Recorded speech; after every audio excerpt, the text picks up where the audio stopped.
At the same time, Parliament is set to debate the State of the Nation address this coming week. Now, President Cyril Ramaphosa delivered it last Thursday. There's been mixed reaction, particularly to news that South Africa will now have a Minister of Electricity. Let's get some analysis now with Political Analyst Thamsanqa Malinga. Tami, thank you so much for your time this afternoon. Let's start with the State of the Nation address. Did it live up to your expectations?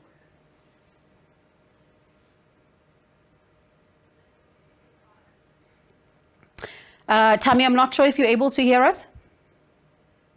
All right, Thamsanqa Malinga there. We're hoping to be in conversation with him about the State of the Nation address. Remember, when President Cyril Ramaphosa tabled it in Parliament, talking about how they're serious about this particular energy crisis, and you think back to what the ANC says. It says that, you know, the State of the Nation address and those, you know, and basically the contents of it shows that the governing party is in fact serious about the challenges that South Africa faces. Of course, there's been mixed reaction to the State of the Nation address, some not seeing the need for a Minister of Electricity, while others say that they do understand that this particular person is important. So let me try again to speak to Thamsanqa Malinga, who's a political analyst. Tami, I do hope it's a better line this time. I was asking what your reaction to the State of the Nation address, before we get into the contents of it thereof. Did it live up to your expectations?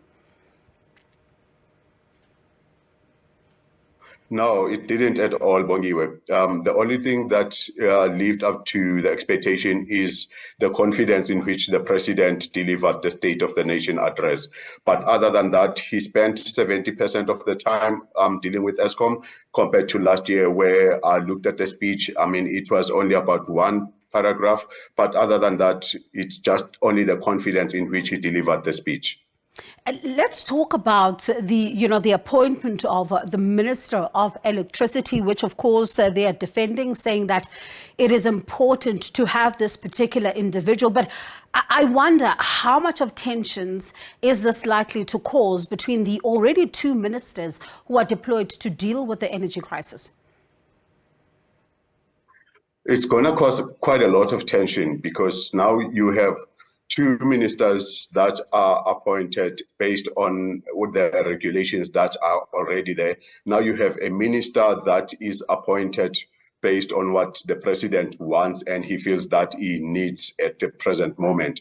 But the Minister of Electricity is not catered for in any statute that is there currently. So it's gonna cause quite a lot of confusion. I feel that it's not a decision that is in the best interest of the country. I feel that it's a decision that is made somewhere. And in my opinion, it is a decision that is quite influenced by backroom dealings that took place at the mining Indaba, with what is called the mining, the mineral energy complex that is controlling the government in South Africa at the current moment. I suppose you're not then convinced by the Secretary General and those saying that this particular person will be a project manager at political level. Listening to you, you're not convinced by this?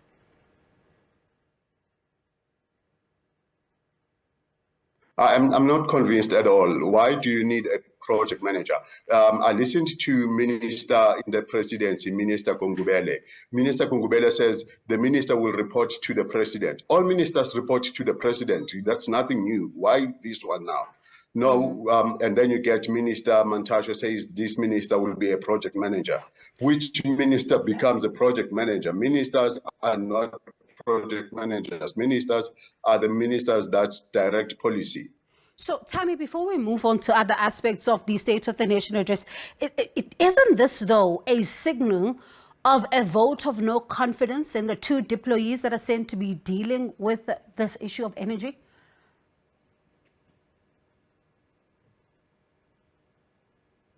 Well, a lot of people have said that this is a vote of no confidence. But for me, it's not just an issue of a vote of no confidence, but it just says that there is quite a lot of politics and business influence that's taking place. Who is controlling our government behind the scenes? Because now you've got a minister of minerals who the ANC in its debates, in its conference, says the minister of minerals needs to take care of ESCOM. Now you come back, the presidency, the president doesn't follow the resolutions of his own party. Now we can't say it's a vote of no confidence as such. He needs to follow the resolutions of his own party. Now he's not following the resolutions of his own party. Then it means he's getting directives from somewhere. Now what that tells me, therefore, it tells me that within this mining indaba that took place, a lot of negotiations happened with the big guys in terms of, let's leave the Minister of Minerals to make sure that he's running the minings and issuing out mining licenses and making sure that our coal gets further exported, because no one, the president said nothing about stopping coal being exported and making sure that coal is further pushed to ESCOM. He said nothing about that.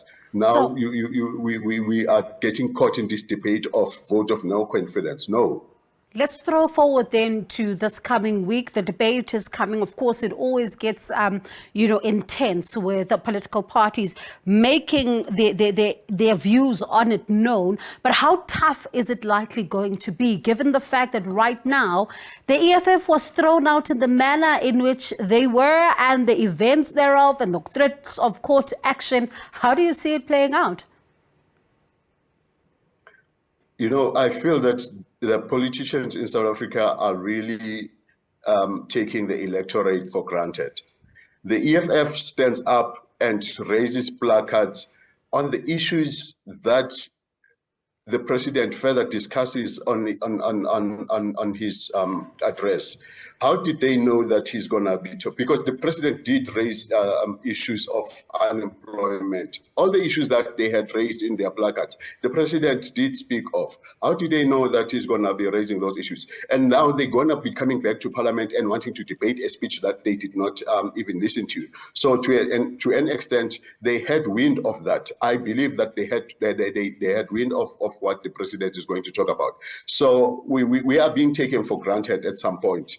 I believe that all of this is just a gimmick. The debate that will be taking place is just a gimmick. It's just for show. There are no issues of substance that these guys are going to be talking about. There is just, yes. So then, Tammy, listening to that, then I've got another question, which then takes it out of parliament and looks at the provinces, because you read the City Press today and they talk about the rift, when it comes to the working with the EFF, and they say that the national leadership of the ANC, the leaders are said to be uncomfortable with provincial leaders having informal agreements with the EFF. Now you're looking at what has happened in parliament. Let's talk about the juxtapositions then in this particular relationship. The national leadership cannot say that they are unhappy with the provincial leaderships of the ANC talking to the EFF. Remember, that is driven from the SG's office. They cannot say that they are unhappy. From last year, the SG has been involved in driving that. In fact, even before Fikile Mbalula was SG, he was also involved in the background in talking to the EFF. So I doubt this now the story that's coming up to say that they are disappointed. This is just for show. One, they need the EFF. They need the ground that the EFF is going to be giving them to start consolidating and campaigning for 2024. So that's why I believe that the political parties have been playing the masses for fools. So this is just an act that they are putting up. Right. It's just people need to now realize that parties are really playing them. Tammy, thank you so much for your time. Let's chat again then, hopefully, after the debate to get your senses after we hear what comes out from Parliament. Do appreciate your time. That is Political Analyst Thamsanqa Malinga.